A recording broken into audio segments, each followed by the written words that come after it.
السلام علیکم ورحمۃ اللہ۔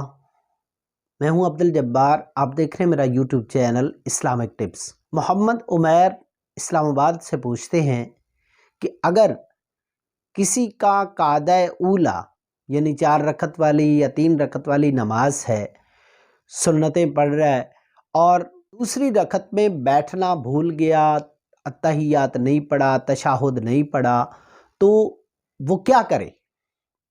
جواب اس کا یہ ہے کہ چاہے 4 رکعت فرض ہوں، 3 رکعت فرض ہوں، 4 رکعت سنتیں غیر مؤکدہ ہوں یا 4 رکعت سنتیں مؤکدہ ہوں، ان تمام صورتوں کے اندر دوسری رکعت کے اندر قعدہ اولا یعنی پہلی مرتبہ بیٹھنا یہ واجب ہے، اس کے اندر اتحیات کا پڑھنا واجب ہے۔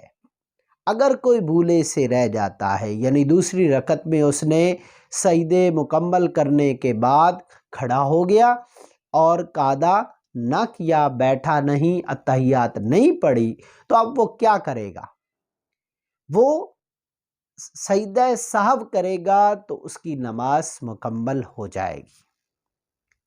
سجدہ سہو نہیں کر سکا، سجدہ سہو بھی بھول گیا، تو پھر آخر میں توبہ استغفار کرے گا اس غلطی پر جو اس نے واجب چھوڑا۔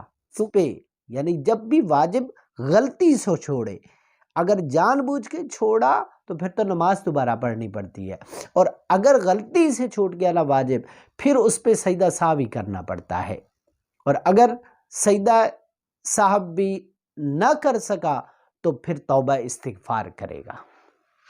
امید ہے آج کی بات آپ کو سمجھ آ گئی ہوگی۔ ویڈیو کو لائک کیجیے گا، شیئر کیجیے گا، چینل کو سبسکرائب کرنا نہ بھولیے گا۔